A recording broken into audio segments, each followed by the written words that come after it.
예, 안녕하십니까, 여러분. 예, 반갑습니다.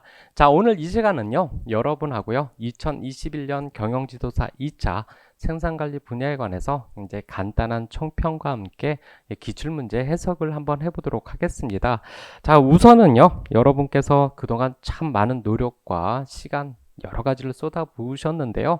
정말 좋은 결과가 있길 바라면서 자, 이제 총평을 한번 시작을 해보도록 하겠습니다. 자, 첫 번째로 여러분하고 같이 이야기를 할 내용은요, 이제 생산관리 분야에 있어서 생산관리에 관해서 이야기를 한번 해보도록 하겠습니다. 자, 이 생산관리에 있어서 요번에 문제가 생각보다 난이도가 좀 어렵다. 라고 이야기하는 내용들이 많은데요. 자, 이 생산관리 분야에서 출제된 문제들을 보면요. 우리가 이제 생산관리 공부를 했다라고 한다면 그 생산관리 공부한 분야의 그 전반적인 그 핵심 이슈들에 관한 내용들이 출제가 되어졌다라고 이야기를 할 수가 있습니다. 그런데 그럼에도 불구하고 공부를 했음에도 불구하고 어렵게 느껴졌다라고 생각되어지게 되는 이유 중에 하나는요. 단지 그러한 어떤 개념들을 물어보는 문제로 국한되어진 것이 아니라 어떤 핵심 이슈에 관해서 문제가 나왔다라고 하면요. 그 핵심 이슈에 대한 개념과 함께 좀 더 적용하고 그리고 좀 더 심도 있는 문제로 어떻게 보면 한번 꼬아서 문제가 이제 출제가 되어졌기 때문에 무척 여러분께서 어렵다라고 생각할 수 있도록 문제가 출제되어지지 않았느냐라고 생각이 들고요. 그럼에도 불구하고요. 이제 일반적으로 여러분께서 이제 2차 시험을 위해서 준비를 하셨다라고 하면 공부를 통해서 준비를 하셨다라고 한다면요. 예, 아주 백지로 이제 백지로 이제 전혀 어떤 이제 손도 대지 못할 문제들은 출제되어지지 않았기 때문에 어떤 이제 부분 점수들을 기대해 볼 수 있다라고 이야기를 할 수 있고 이런 부분 점수들을 기대해 본다라고 하면요. 여러분이 생각했던 점수보다는 좀 낮을 수는 있지만 그래도 적정한 수준의 점수들은 얻지 않았을까라는 생각이 듭니다. 자, 이러한 이렇게 이제 총평을 이야기를 하게 되겠고요. 그와 함께 이제 문제 1에 대해서 이제 이야기를 하게 되면요. 이제 30점 문제이죠. 그래서 생산 관리에서 이야기되어지는 그 핵심 이슈다라고 하면 이제 수요 예측이다라고 하는 것을 빼놓을 수 없고요. 그 1번 문제가 그 수요 예측에 관한 문제에 대해서 출제가 되어졌다라고 이야기할 수 있겠죠.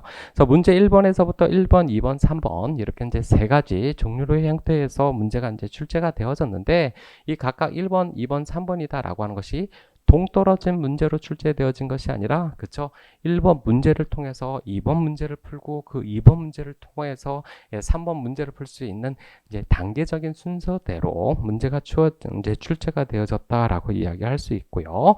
자, 이렇게 이야기를 하면서 이제 문제 1번에 대해서 실질적으로 한번 풀이를 해보기 시작을 하면요. 자, 첫 번째 문제는 뭐에 관해서 이야기를 하고 있다? 지수평활법에 관해서 이야기를 하고 있다라고 말씀드릴 수 있겠죠. 저기서 이야기하고 있는 지수평활법이다라고 하는 것은요. 뭐 이런저런 복잡하게 생각할 필요 없이 무엇만 그죠? 그 지수평활법에 대한 산식만 기억을 하시면 된다. 그래서 여기서 이야기했던 것처럼 그 산식이요. 이번 기회에 대한 예측치기다라고 하는 것은요. 알파다라고 하는 지수평활 상수에 따라서 정기에 있는 실직치와 그리고 그 알파에 대해서 1-알파를 한 것에 있어서의 정기에 대한 예측치로서 우리가 값을 구하는 산식으로 이야기해 볼 수 있고 이 알파가 우리에게 얼마를 주어졌습니까? 그렇죠. 0.7이다 라고 하는 것이 주어졌다라고 한다면요. 1번 문제다라고 하는 것은 거의 시군증 묻기로 여러분이 풀지 않았느냐라는 생각을 할 수가 있겠죠. 그래서 여기에 있는 이제 표는요. 문제에서 이제 주어진 표에 관해서 1번 문제에 1번에 주어진 표로서 이야기되어져 있고요. 각각 5년치, 6년치, 7년치에 대한 예측치를 구하는 것이고요. 이 예측치에 관한 것들은요. 그쵸? 이 공식에 놓고서 이제 값을 구하면 된다. 그러면 여기서 이제 5년치를 한번 보면요. 5년 차에 0.7이다 라고 하는 것은요. 지수평활 상수로 주어진 0.7이다 라고 하는 값이고요. 그 5년치 정기 그러니 얼마가 됩니까? 그렇죠. 4년치에 대한 그 실직치가 되고요. 그 실직치가 1037이다 라고 하는 값이 나오고요. 이 0.3이다 라고 하는 것은 1-알파다 라고 하는 값과 그리고 정기에 관한 예측치다 라고 하는 그 4년치의 예측 수요에 대한 1047이다 라고 하는 값을 갖게 되면서 이게 1040이다 라고 하는 5년치 예측 수요를 구할 수 있다 라고 말씀드릴 수가 있고요. 이런 방법으로 계속적으로 6년치, 7년치다 라고 하는 예측 수요에 대한 값들을 우리가 구할 수 있겠죠. 이렇게 값들을 구하게 되면요. 1041이다 라고 하는 것에 6년치에 대한 예측치가 나온다 라고 말씀드릴 수 있고, 그 다음에 1040이다 라고 하는 7년치의 예측치다 라고 하는 값을 구할 수 있다 라고 말씀드릴 수가 있겠죠. 자, 어떻게 보면요, 그쵸? 1번 문제다 라고 하는 것은요, 여러분이 쉽게 점수를 얻어갈 수 있는 문제로 출제되어진 것이다 라고 말씀드릴 수가 있고요. 그래서 10점은 일단 확보를 했다 라고 말씀을 드릴 수가 있겠죠. 자, 그러면 이제 두 번째 1번에 2번 문제를 보기 시작을 하면요, 1번에 2번 문제에 관한 질문은요, 뭐에 관해서 이야기를 했느냐, 승법 계절 병동이다 라고 하는 것을 가지고선 무엇에 대해서 계절 지수다라고 하는 것을 구해야 된다라고 이야기를 하고 있습니다. 자, 여기서 이제 승법 계절 병동에 대한 그 계절 지수를 가지고서 우리가 구한다라는 것에 있어서 우리가 이제 두 가지를 생각을 해볼 수가 있겠죠.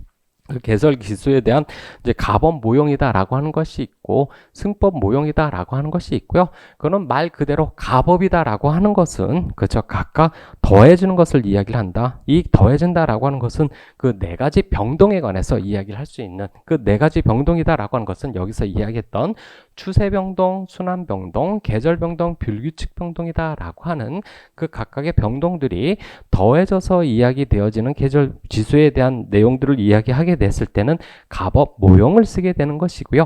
반면에 이번 문제에서 이야기하고 있는 승법 계절 병동이다라고 하는 것은요, 그렇죠? 곱수로 이루어졌다라고 이야기할 수 있겠죠.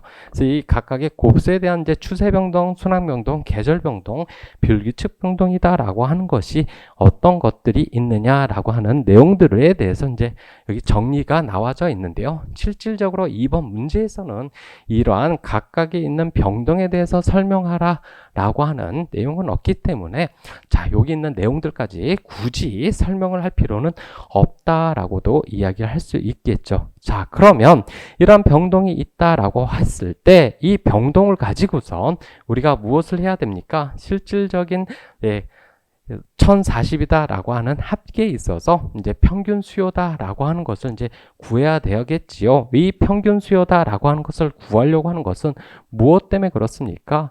그쵸? 이 계절 지수다 라고 하는 것을 구하기 위해서 그렇고요. 이 계절 지수다 라고 하는 것을 구하는 상식이 무엇으로 이루어졌기 때문에 무엇 때문에 그러냐? 그쵸? 전체 평균 수요다 라고 하는 것뿐에 무엇에 대한 것으로 분모가 들어갑니까? 특정 시간에, 그렇죠? 어떤 특정 기간에 평균 수요다라고 하는 것으로 이루어졌기 때문에 이제 이 계절 지수다라고 하는 것을 구하기 위해서 우리가 그렇죠? 1040이다라고 하는 것과 각각에 있어서의 평균 4다라고 하는 것을 나눔으로 인하여 무엇을 구해볼 수 있다? 평균 수요다라고 하는 것을 구할 수 있고요. 그래서 요것을 가지고선 얼마가 나왔습니까? 그렇죠? 평균 수요가 나왔습니다. 그러면 전체에 대한 평균 수요가 얼마가 나왔다라고 이야기하는 겁니까? 260이다라고 하는 값이 나왔다라고 이야기할 수 있고요. 그 안에서 각각에 있어서 분기들만의 실제 수요에 대한 것을 구하게 되면요. 각각 쉽게 1분기, 2분기, 3분기, 4분기에 대한 무엇을 구할 수 있다? 각각의 계절 지수다라고 하는 값들을 구할 수 있다라고 이야기할 수 있고, 여기서 구해져 있는 1분기는 0.7, 2분기는 1.308, 그리고 1.077, 그리고 0.92로 같은 이제 값들을 구할 수 있다. 그래서 소수점 셋째짜리까지 이제 구하라고 이야기를 했기 때문에 이제 소수점 셋째짜리까지 이제 구한 것으로 나타나져 있고요. 자, 이것을 통해서 이제 몇 번 문제를 풀려고 하는 겁니까? 그죠? 3번 문제를 풀려고 하는 것이다 라고 이야기할 수 있겠죠. 자, 3번 문제는요, 1번의 3번 문제다라고 하는 것은 문제 1에서 구한 7년의 예측 수요 문제를 2에서 구한 계절 지수를 활용하여 몇 번째 7년 분기별 7년의 분기별 수요를 구하라 라고 나와 있습니다. 즉 7년 차의 예측 수요다 라고 하는 것을 이제 구하려고 하는데요. 자, 첫 번째 1번 있어서의 우리가 뭐에 대해서 지수평할법으로 7년치에 대한 값을 구했어요. 그 값이 얼마가 나왔냐? 1040이다 라고 하는 값이 나왔죠. 이 1040이다 라고 하는 값을 가지고 이제 각각 분기에 있어서의 평균 수요를 구했을 때는 얼마가 나올 수 있느냐? 260이다 라고 하는 값이 나타날 수 있겠죠. 그러면 그 260이다 라고 하는 것에 대한 분기별, 이제 7년치의 분기별 수요가 나와 있고, 그에 함께 각각 계절 지수에 대한 값들이 나왔으니 뭘 하면 됩니까? 즉 7년치에 있는 네 가지 분기, 4분기에 있는 계절 지수를 다 구하게 되면요, 이렇게 간단하게 이제 수요를 구할 수 있다라고 이야기를 할 수 있겠죠. 자, 그런데 요 3번 문제가 좀 애매할 수 있다라고 하는 것이요. 이게 7년의 분기별, 즉 7년치에 있는 분기별을 구해야 되는 문제인지 아니면 7년치를 구해야 되는지에 관해서 이제 요 문제를 놓고선 좀 헷갈릴 수가 있는데요.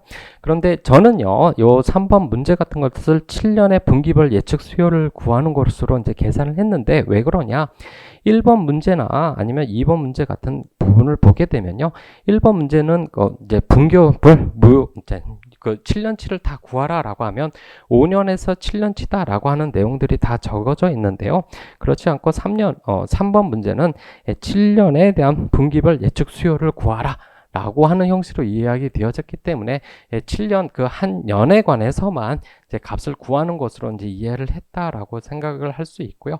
만약에 이제 6년, 이제 1년치서부터 이제 각각 2년, 3년, 4년, 5년, 6년, 7년치의 같은 내용을 다 구하려고 하면요. 구하는 방식은 똑같죠. 구하는 방식은 똑같은데 이제 좀 뭐 하게 된다라고 이야기할 수 있느냐?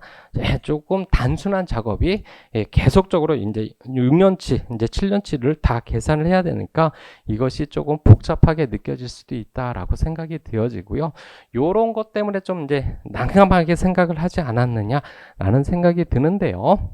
이제 따지고 보면 가장 이제 기본적인 생산 관리에서 그 예측 수요에 관한 가장 기본적인 내용들에 대해서 이제 1번 문제에선 이야기하고 있다라고 말씀드릴 수 있고, 이렇게 문제 1번에 대한 이제 전체적인 내용에 관해서 마무리를 질 수 있다라고 말씀드릴 수 있겠죠.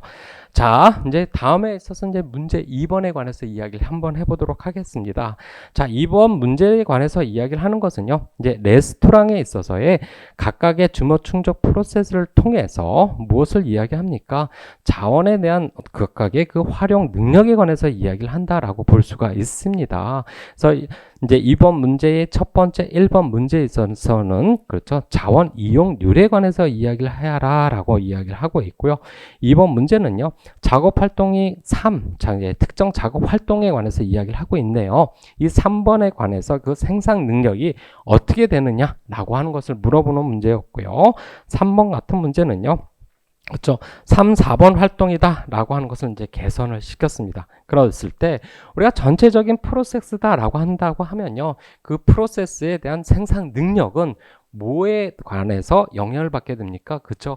병목 공정에 관해서 영향을 받기 시작을 하겠죠. 즉 3번 문제는 이렇게 개선 활동이 나왔다, 작업 3번과 4번이다 라고 하는 개선 활동이 나왔을 때 정말 전체적인 프로세스 과정 속에서는 얼마만큼에 관한 그 생산 능력에 대한 산출물의 증가를 생각을 해볼 수 있느냐 라고 하는 것을 물어봤고요. 이런 3번 문제 같은 경우가요, 그쵸? 우리가 생산 관리에서 얘기하는 그 병목 공정, 즉 전체 프로세스 안에서 영향을 미치는 그 공정이다라고 하는 것이 개념적인 이해뿐만 아니라 이를 실질적으로 적용해 보는 문제로 출제가 되어졌다라고 말씀드릴 수가 있고요.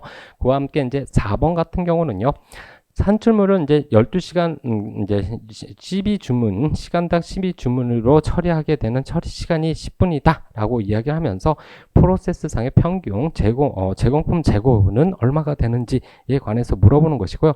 이는요, 우리가 쉽게 얘기하면 그 니틀의 법칙이다 라고 하는 것을 활용해서 이제 문제를 풀면 되고요.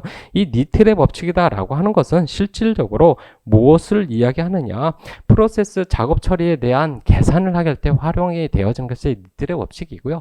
이인을 이제 안 들어 이제 공부를 이제 조금 미식하다라고 하는 부분들도 계실 수 있지만 이 니틀의 법칙에 대해서 이제 그 니트의 법칙이 기본이 돼서 이제 계속적으로 이야기된 것이 우리가 대기행렬 이야기를 했었죠. 그 대기행렬에서 나오고 있는 여러 가지 그 법칙들, 그 산식들이 다 이 니트의 법칙에 기초해서 나와져 있는 방법들이다라고 이야기할 수가 있습니다. 자, 이러한 부분들을 이제 전체적으로 이야기를 하면서 이제 문제 1번에서부터 이야기를 해보면요.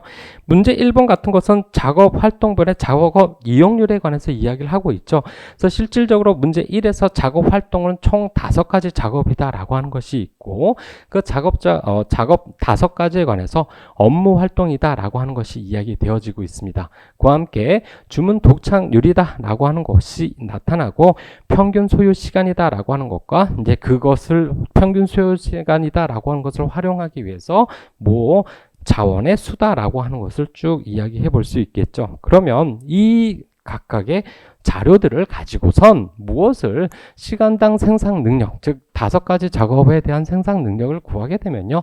시간당 이제 평균 소요 시간이 작업 1서부터 5까지가 1분, 6분, 12분, 10분, 3분이다. 라고 하는 것이 주어졌죠. 1분, 6분, 12분, 10분, 3분이다 라고 하는 것이 주어졌고, 시간당으로 이야기되니까 이제 60만큼 처리할 수 있고 15, 6, 20이다 라고 하는 것으로 구해질 수 있다 라고 이야기할 수 있겠죠. 그런데 여기서 이제 하나 생각을 해 두셔야 될 것이, 작업 4 같은 경우에는 하나가 처리하는 것이 6분이 걸리는 거, 그러니까 10분이 걸리는 것이죠. 그래서 하나가 처리할 수 있는 게 총 1시간당 6가지, 6개만큼 처리할 수 있는데, 그런데 거기에서 무엇이 있습니까? 그렇죠. 5분이 2개가 있죠. 2배만큼 늘어났다고 해서 실질적으로 작업사는 처리할 수 있는 그 능력이 12다라고 하는 이런 부분들을 이제 놓치면 안 된다라고 말씀드릴 수가 있겠죠. 그러면 1번에서 궁극적으로 물어보는 것은 자원 이용률을 이야기하는 것이죠. 그러니까 처리할 수 있는 시간 대비 실질적으로 주문이 들어와서 그것에 대한 작업 활용 시간이다라고 하는 것을 이야기해 본다라고 하면요. 작업 1번 같은 경우는요. 이제 20번이 발생했을 때 60만큼 처리할 수 있었음에도 불구하고 20만큼 들어왔기 때문에 작업 1은 그쵸 33.3333% 정도만 이용률이 가져간다라고 이야기할 수 있고요. 나머지 시간은요. 그쵸? 자기가 실질적으로 생산할 수 어떤 생산 능력보다도 더 많이 그쵸 작업 주문 시간이 들어왔기 때문에 작업 이용률은 다 100%가 된다라고 이야기할 수가 있겠죠. 자, 이렇게 해서 1번이다 라고 하는 문제에 있어서는요, 이러한 작업 시간을 통해서 생산 능력을 통해서 실질적으로 작업 이용률이 얼마만큼 되느냐 라고 하는 것에 대해서 이야기해 볼 수 있다라고 말씀드릴 수 있고요. 그래서 1번은 이런 형식으로 이제 표현이 되어지면 된다라고 말씀드릴 수가 있겠죠. 자, 그러면 이 문제 2번에 2번을 보게 되면요. 작업 활동 3. 그러니까 특별 이제 작업 활동 3이다라고 하는 것이 주어졌을 때, 아까 작업 활동 3이다라고 하는 것은요, 다양한 사이드 요리다라고 해서 이제 총 평균 시간이 12분이다라고 하는 것이 두어졌다라고 이야기할 수 있겠죠. 그런데 1번 문제에서 작업 이용률이 이제 100%다라고 하는 것을 가질 수 있다라고 말씀드릴 수 있고요. 이것을 통해서 우리가 이제 문제를 풀게 되면요. 이제 총 몇 분 걸린다고 얘기했습니까? 12분 걸린다라고 이야기를 했었죠. 그러면 시간당 이 작업 활동 3은 얼마만큼 능력을 가지고 있다? 그렇죠. 5만큼 일 처리할 수 있는 능력을 가질 수 있다라고 말씀드릴 수 있겠죠. 그랬을 때 자, 100% 이하로 낮추기 위해서 지금 주문이 얼마만큼 들어왔어요? 20개만큼 들어왔죠. 그런데 처리할 수 있는 것은 얼마만큼? 그렇죠. 5개만큼 처리할 수 있으니까 그것은 100%보다도 더 많은, 그렇죠. 200%, 400% 이상으로 활용하니까 그것을 100% 이하로 줄여주기 위해서는, 그렇죠. 얼마만큼의 셰프가 필요하느냐라고 하는 것을 계산을 하게 되면요. 5를 20만큼 줄일 수 있는 것을 한 셰프가 5개만큼 1시간당 활용할 수 있으니까 이를 나눠주면요. 그렇죠. 4명 이상이 되어야만 그렇죠. 자원 이용률이 몇 퍼센트 이하로 100% 이하로 낮아질 수 있는 것이다 라고 말씀드릴 수가 있죠. 자, 그러면 이제 3번이다 라고 하면요. 이제 요 표는 여러분한테 이제 주어진 이건 이제 문제에서 주어진 표로 이야기를 해 보려고 이제 보여줬고요. 그랬을 때 자, 3번에서 이야기하는 것은 뭘 이야기하고 있습니까? 그쵸? 작업활동 3에서 3명의 셰프가 작업을 하고 작업활동 4에서는 4대 오븐을 가용을 하게 된다.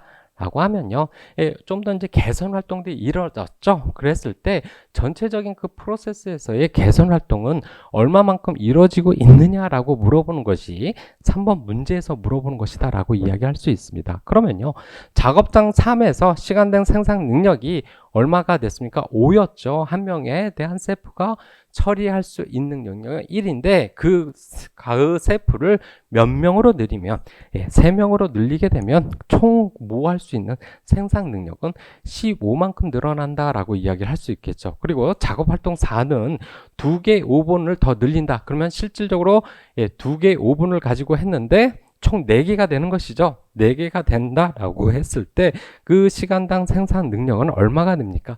24만큼 된다라고 이야기할 수 있겠죠. 그래서 15와 24만큼 늘어났을 때 이 전체적인 프로세스에 대한 개선은 얼마만큼 이루어지고 있느냐라고 하는 것을 물어보는데, 자, 전체 프로세스에 대한 공정에 대한 생산 능력은 뭐에 영향을 받게 된다? 그쵸? 그 병목 공정이다라고 하는 것에 대해서 영향을 받게 된다라고 이야기할 수 있고요. 그래서 처음에 있었던 병목 공정이다라고 하는 것이 이제 달라졌죠. 작업 3이다라고 하는 것이 뭘 했기 때문에 개선을 시켰기 때문에 그렇다라고 이야기할 수 있고요. 반면에 뭐에 대한 병목 공정이 다른 것으로 나타나게 되겠고요. 쉽게 그 병목 공정이다라고 하는 것은 무엇이 가장 떨어지는 것이죠. 그래서 생산 능력이 가장 떨어지는 것이 된다라고 이야기할 수 있고, 생산 능력이 가장 떨어지는 병목 공정은 그래서 이제 뭐가 됩니까? 제 작업 2가 병목 공정으로 된다라고 이야기할 수 있고, 그러면 그 작업 2다라고 하는 것은 처리가 얼마만큼 됩니까? 10만큼 된다라고 이야기할 수 있겠죠. 그러면 변경 전에 우리가 이야기하고 있었던 병목 공정이다라고 하는 것은 무엇이, 그쵸? 작업 상이다라고 하는 것이 병목 공정이 되었고, 그 병목 공정 3 때문에 시간당 처리할 수 있는 것은 5개가 됐죠. 그래서 작업 3과 4다라고 하는 것을 개선시킴으로 인하여 작업 2가 새로운 병목 공정이 나타나게 되고, 그 2에서 처리할 수 있는 능력이 10이기 때문에 기존에 있었던 5에서 10만큼 늘어났기 때문에 얼마만큼 처리가 늘어났다, 주문 처리를 할 수 있는 능력이 늘어났다, 5만큼 처리할 수 있는 능력이 늘어났다라고 이야기할 수 있겠죠. 자, 이런 부분들이요, 그렇죠. 우리가 잘 알고 공부해왔던 생각해보면 참 공부해왔던 부분이긴 한데, 얼핏 시험에서 이것을 적용하려고 한다면 조금 당황하고 어렵게 느껴질 수 있었던 부분들이다라고도 말씀드릴 수가 있습니다. 자, 그러면 이제 4번이다 라고 하면, 이 4번은 좀 전에 여러분하고 이야기 드렸던 것처럼 그 니틀의 법칙이다 라고 하는 것을 활용해서 무엇을 구할 수 있는 것이다? 제공품 재고다 라고 하는 것을 구할 수 있다 라고 이야기할 수 있고요. 요 니틀의 법칙이다 라고 하는 것은 개별 항목에 대한 제공품 재고에서 사용되는 시간을 추정하는 방법으로 이야기되어지므로 처리 시간 T는 제공품 재고 나누기 작업 처리율 R이다 라고 하는 것으로 구할 수 있고요. 이 공식에 따라서 대입을 시켜서 구하면요, 제공품 재고다 라고 하는 것은 얼마가 나타날 수 있다? 2가 나타날 수 있다. 이만큼 재고가 나타난다 라고 하는 것으로 이야기해 볼 수 있다 라고 말씀드릴 수가 있습니다. 그래서 여러분에게 이야기 드리는 것 중에 한해서 이제 넓은 부분을 좀 공부할 필요가 있다라고 하는 것이요, 우리가 생산 관리다라고 하는 교재들을 보게 되면요, 이 교재에서 그 리틀의 법칙을 설명한 교재들도 있고요. 그리고 그것에 대해서 이제 간단하게 이야기를 하거나 설명되어지지 않은 이제 교재들도 있을 수 있습니다. 그래서 넓게 공부한다라고 하는 것은 제가 단적으로 얘기를 하게 되면요, 생산 관리뿐만 아니라 나중에 이제 품질 경영에서도 이야기 드리겠지만요, 그 품질 경영에서 이제 출제되어지는 어떤 계산 문제들이요, 품질 경영 산업 기사다라고 하는 내용들에 있는 것들과 조금 중복되어지는 부분들이 있습니다. 그래서 통계적 부분뿐만 아니라 거기서 이제 실질적으로 계산 문제들에 대해서는 그런 품질 산업 기사에 있는 문제들을 조금 풀어보는 것들도 무척 도움이 되지 않을까라는 생각이 들고요. 근데 이게 참 시간의 문제이기 때문에 그렇습니다. 그것까지 다 공부하면 좋겠는데요. 우리가 참 시간과의 싸움과 공부에 대한 양을 확보하는 것이 참 어렵기 때문에 이제 쉽게 말씀드릴 수는 없지만 그 품질 산업 기사에 관한 그 문제들은 좀 풀어보는 것이 이제 경영지도사 2차 생산관리 분야를 시험 치는 데 있어서 무척 이제 도움이 될 것이다 라고 말씀드릴 수가 있습니다. 자, 이렇게 해서 이제 문제 2번까지도 이야기를 했고요. 이렇게 이제 문제 1번과 2번을 이야기하면서 이제 전체적인 60점짜리에 대한 문제를 이야기했는데요. 전체적인 내용들이 그렇게 어려운 것은 아니었습니다. 그리고 생산관리 일반적으로 여러분이 공부를 하셨다라고 하면 그 생산관리에서 이야기했던 그 핵심적인 어떤 이슈에 관한 문제들을 이야기를 하고 있는데 거기에서 조금 이제 꼬았던 부분들이 있었기 때문에 조금 어렵게 느껴지지 않았나라는 생각이 든다라고 말씀드릴 수 있겠죠. 자, 이제 문제 3번에 관해서 이야기를 하면요. 이제 문제 3번은 아웃소싱에 관해서 이야기를 하고 있습니다. 우리가 아웃소싱이다라고 하는 것은 이제 잘 알고 있을 거다라고 생각이 들고요. 이는 비단 생산관리다라고 하는 것을 공부하지 않았다라고 하더라도 아웃소싱이다라고 하는 것은 어떤 의미를 가지고 있는지를 우리가 일반 상식적으로 알고 있을 거다라고 생각이 드는데요. 문제는 여기서 끝난 것이 아니라 조금 깊숙이 1번, 2번, 3번, 문제 3번을 1번, 2번, 3번으로 나눠서 재무 원가 측면과 개선 측면과 조직 측면에 있어서 아웃소싱을 하게 됐을 때 얻게 되는 그 이점, 장점이다라고 하는 것을 서술하라라고 이야기가 나왔기 때문에 이렇게까지 공부는 하지 않았다라고 생각함으로 좀 당황하실 수 있었고요. 그렇기 때문에 이도 좀 어렵다라고 느껴질 수 있었을 것이다 라고 생각이 드는데 여러분이 그 아웃소싱이다라고 하는 그 기초 개념들을 잘 정리를 해 두셨다라고 하면요. 그 정리된 기초 개념을 가지고 충분히 한번 적용해서 응용해서 이제 문제를 풀 수 있지 않았을까라는 생각이 듭니다. 자, 그 첫 번째로 이야기되어지는 것은요. 재무 원가 측면에서 이야기를 하라. 이제 실질적으로 그 재무 원가다라고 하는 것이 어떤 의미를 가지고 있는지는 잘 모르겠다라고 하더라도 일단 아웃소싱을 왜 하느냐라고 하는 그 내용들에 대해서는 여러분이 충분히 이해를 하고 계셨을 것이다 라고 생각합니다. 아웃소싱을 왜 합니까? 그쵸. 자원의 효율적인 활용을 위해서 이야기를 하죠. 이를 돌려서 얘기하면 어떤 집중하다라고 하는 데 있어서 우리가 핵심 역량으로 잘하는 데 있어서 자원을 속된 말로 몰빵하기 위해서 못하는 부분은 뭐 하기 위해서 그쵸. 그만큼 자원에 대한 원가 절감을 위해서 아웃소싱을 한다라고 생각을 해볼 수 있는 것이고요. 그런 의미에서 접근을 해본다면 재무 원가적 측면에서 있다라고 하는 것은 무엇을 효과를 기대해 볼 수 있다. 우리가 못한다라고 하는 것은 핵심 역량이 아니고 우리가 부족하다라고 하는 부분은 뭐한다? 그만큼 많은 비용이 들 수 있다라고 이야기할 수 있고요. 그런 부분을 싸게 다른 사람에게 아웃소싱을 줌으로 얻어지는 효과는요. 그렇죠. 저비용 구조를 통한 원가 절감이다라고 하는 효과를 얻을 수 있다라고 이야기할 수 있고요. 그리고 좀 더 핵심 역량인 어떤 집중적인 투자를 절감되어져 있는 원가를 가지고 투자할 수 있기 때문에 핵심 역량에 더 투자를 늘릴 수 있다라고 하는 장점으로 이야기해 볼 수 있다라고 말씀드릴 수 있고요. 두 번째로 이야기되어주는 개선 측면이다 라고 하는 부분에 있어서는요. 개선 측면이다 라고 하는 것은요. 아웃소싱이다 라고 하는 것은 프로세스 상에 있어서 우리가 취약한, 즉 위크니스가 있는 부분이다 라고 이야기할 수 있고요. 그러한 어떤 리스크나 위크니스가 있는 부분에 있어서 우연 관리를 좀 더 개선을 해볼 수 있는 여지가 있다라고 생각을 해볼 수 있겠죠. 그와 함께 우리가 못하는 부분들은 그만큼 신뢰성이 떨어질 수 있다라고 하지만 더 적은 비용으로 그 관리를 잘할 수 있는 우리 위크니스한 부분들을 관리를 잘하는 부분으로 아웃소싱을 줌으로 더 무엇을 높일 수 있다? 신뢰성을 높일 수 있다라고 하는 것이 개선적 측면에서 아웃소싱의 장점이다라고 이야기할 수 있고요. 그러면 조직 측면에서 우리가 이야기를 해본다라고 하면 그 조직 측면에서 있어서는 좀 더 핵심 분야에 더욱 집중할 수 있음으로 인하여 효율성과 효과성 증대를 기대해 볼 수 있고 그 안에서 서비스 품질 및 여러 가지 그 가치에 대한 상승으로 인해 고객의 만족을 높여볼 수 있는 것이 조직적 측면에서 아웃소싱의 장점으로 이야기해 볼 수 있다라고 기술할 수 있다라고 이야기 드릴 수 있겠죠. 자, 이 문제 3에서 이야기하고 있는 그 아웃소싱에 대한 그 장점이다라고 하는 것은요, 반드시 이렇게 이 부분으로서만 기술이 되어지는 것은 아니고요. 여러분이 이 공부해왔던 그 아웃소싱이다라고 하는 그 기본적인 개념 안에서 각각 적절하게 뭐 할 수 있으면 적용해서 여러분이 기술을 하셨다라고 한다면요, 큰 문제가 없이 어떤 부분 점수들을 확보했을 수 있을 것이다 라고 이야기할 수 있고요. 그래서 문제 3이다 라고 하는 부분도 어떻게 보면 무척 난해한 문제다. 왜냐? 쉽게 기술할 수 없는 문제이기도 하지만 여기에 대한 또 답이 딱 정해진 것이다 라고 이야기를 단적으로 이야기할 수 없기 때문에 무엇도 우리가 기대해 볼 수 있는 것이었다. 그렇죠?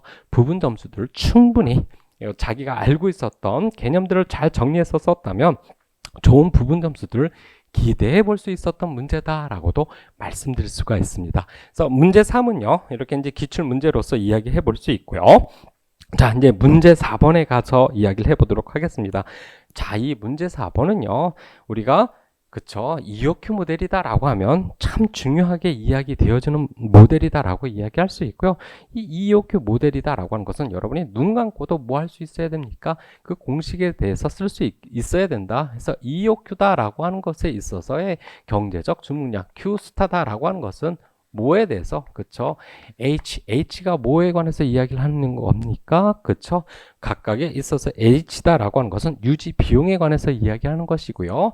이것을 E 곱하기 D다라고 하는 것은요, 연간 수요다라고 이야기할 수 있고, 연간 수요로의 그냥 즉 뭐에 대해서 1의 주문량이다라고 하는 누트를 씌워서 이야기를 하고 있는 것이 EOQ 모델이다 라고 이야기할 수 있겠죠.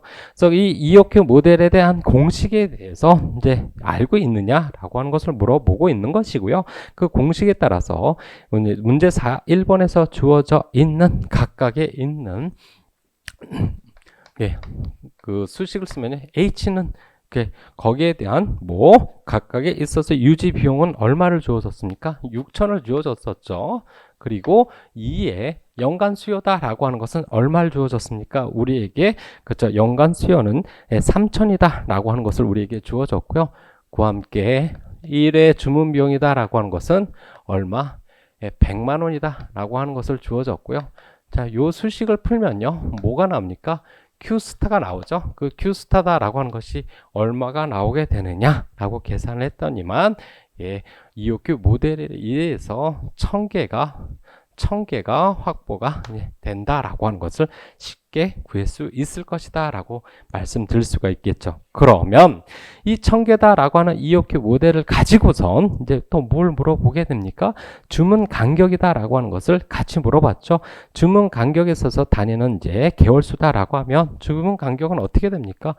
D분의 Q에 12개월로 계산한다라고 하면요. D가 아까 우리가 얼마가 나왔습니까? 그쵸? D는 3천이다라고 나오는 것이 나왔고요. Q는 얼마가 나왔습니까? 그쵸? 여기에서 얻어진 Q스타로 얻어진 1000이다라고 하는 값을 넣게 되겠고요. 그것을 각각 집어넣고선 계산하면 그쵸? 4개월이다라고 하는 것이 우리한테 얻어졌다라고 이야기할 수 있고, 그것이 문제 1번에서 이야기되어진 값으로 설명이 되어진다라고 말씀드릴 수가 있겠죠. 자, 그와 함께 이제 2번에 가서 이제 이제 여러 가지 이야기하고 있는데요. 여기서 이야기하고 있는 것은요, 이 EOQ 모델에서 이야기하고 있는 이 수식에 관해서 잘 이해를 하고 있느냐라고 하는 것을 물어보고 있습니다. 그러면 단적으로 이야기하게 되면요, 이 EOQ에서 얻어지는 Q스타의 값은요, 그렇죠? 분모와 분자에 있는 값들의 영향을 받게 되겠죠. 이를 다시 돌려 얘기하면요, 분자가 늘어난다라고 하면요, 전체적인 Q스타 값은 늘어나는 것이고요. 분모가 늘어난다라고 하는 것은 무엇이 Q스타 값이 줄어든다라고 이야기해 볼 수 있겠죠. 그러면 여기에서 주어진 연간 수요량과 1의 주문 비용이다라고 하는 것은 무엇에 관해서 이야기를 하고 있는 겁니까? 분모에 관한 이야기를 하고 있고요. 그것이 각각 줄어든다라고 이야기하니 당연히 Q스타 값은 감소가 되겠죠. 반면에 단위당 연간 재고 유지 비용인 H다라고 하는 분모가 늘어난다라고 하는 것은 무엇이 증가되는 겁니까? 그렇죠? 분모가 늘어나기 때문에 전체적인 값은 뭐가 된다? 줄어든다 라고 값을 쓸 수 있겠죠. 자, 단 여기서 가정들이 들어갔었죠. 그렇죠? 하나에 있는 이 인자들, 그 변화값들이 변화하게 됐을 때 다른 인자들은 뭐 한다? 고정되어져 있다라고 하는 그에 대한 가정이 들어가야만 여기서 이야기하고 있는 감소다라고 하는 그 성식이 성립되어진다라고 이야기가 드릴 수 있고요. 이렇게 4번 문제도 이제 어렵지 않게 풀 수 있었던 문제다라고 말씀드릴 수 있겠죠. 자, 이제 문제 5번에 관해서 이야기를 해보도록 하겠습니다. 자, 문제 5번에 관해서 이야기되어지는 것은요, 실질적으로 뭐에 관한 것을 이야기하느냐? 미래의 수용 변화에 관해서 이야기를 하는 것이고요. 이 미래의 수용 변화다라고 하는 것에 대해서 변화가 되어졌을 때 생산 능력에 대한 그 확장을 어떻게 가져가느냐? 그랬을 때 그 생산 능력의 확장을 하게 됐을 때 고려 사항이나 아니면 유의 사항 같은 것에 대해서 이야기를 하는 것이다 라고 말씀드릴 수 있고요. 이도요, 이제 각각 책들마다 그 고려 사항이나 아니면 유의 사항들이 이제 좀 다르게 이야기가 되어졌기 때문에 이도 하나의 어떤 정답으로서 이야기 되어지는 것들이 아니라 어떤 리즈너블한 어떤 이유가 있고 납득할 만한 내용들이 기술되어졌다라고 한다면 충분히 부분 점수들을 기대할 수 있었을 것이다. 여기서 얘기하는 부분은 점수를 기대할 수 있었을 것이다 라고 하는 것은 꽤 높은 부분 점수의 값들을 기대할 수 있을 것이다 라고도 이해를 하시면 되고요. 그랬을 때 문제 5번에서 이제 몇 가지 정도로 3가지만 이제 기술을 하셔라 라고 나왔기 때문에 저는 여유 생산 능력의 결정과 확장 시기 및 규모, 제품 및 서비스 요인이다 라고 하는 것에 대한 그 3가지에 관한 것에 대해서 이야기를 한 것이고요. 그 외에도 뭐 시설 요인이나 공정 요인이나 인적 요인 등 여러 가지 요인들을 유념해 봐야 된다라고 이야기를 할 수 있겠죠. 그래서 생산 능력 결정이다라고 하는 것은 정확한 생산 능력과 여유 생산 능력을 파악해야 된다라고 이야기할 수 있고요. 이러한 여유 능력과 생산 능력을 파악을 한다라고 하는 것은 인근 하청에 대한 어떤 신뢰할 수 있는 기업들이 있는지 없는지 이러한 부분들을 고려를 해야 된다라고 하는 부분을 기술을 한 것이고요. 확장 시기 및 규모다라고 하는 것을 이야기했을 때 이 확장 시기 및 규모를 결정하는 데 있어서 중요하게 이야기되어지는 것은요, 하나의 그쵸, 수요 예측이다라고 하는 부분들이 중요하게 예측되어져야 된다라고 이야기할 수 있고, 이러한 부분에 대해서 이제 기술을 한 것이다. 그리고 3번째로 이야기되는 것은 제품 및 서비스 요인이다 라고 하는 부분에 있어서 이제 각각의 품질 요인, 원자료의 구성 요인 이런 것들을 뭘 해야 된다, 따져봐야 된다 라고 하는 이 3가지에 관해서 이야기를 해본 것이다 라고 말씀드릴 수 있고, 이 이외의 요인들 외에도 이제 여러 가지 요인들이 있을 수 있다라고 하는 것을 명심을 해 두시길 바랍니다. 자, 문제 6번에 관해서 이야기를 하면요, 문제 6번은요 생산 공급 전략이다 라고 하는 것에 대해서 이야기를 하면서 여기서 이야기할 때 이제 우리가 핵심 개념으로 이야기하는 것인 그 트레이드 오프 관계들에 대해서 이야기를 하고 있죠. 이 트레이드 오프 관계다라고 하는 것은요, 우리가 핵심 역량을 이야기할 때 총 한 4가지 정도의 핵심 역량에 관해서 이야기하죠. 가격, 그리고 품질, 신속성, 유연성이다 라고 하는 것에 대해서 이야기를 하게 되는데, 이런 관계가 모든 것을 다, 즉 그 4가지 요소들을 다 뭐 할 수 있다, 핵심적인 역량으로 가져가면 좋겠지만 뭐 하더라, 그렇게 다 핵심적인 역량으로 가기에는 좀 어려움들이 있더라. 그러니 어떤 특정 부분을 집중화해서 핵심 역량으로 가져가게 되면 다른 부분들이 뭐 하게 된다, 트레이드 오프 관계로 조금 떨어지게 된다. 그랬을 때 무엇에 따라서 우리 기업이 추구하려고 하는 그 우선순위에 대해서 그 집중적으로 생산 우위를 가져가는 그러한 내용들에 관한 것을 뭐에 관해서 논리적으로 표현을 하라 라고 하는 것이 문제 6번에서 이야기되어졌던 내용이다 라고 이야기할 수 있고요.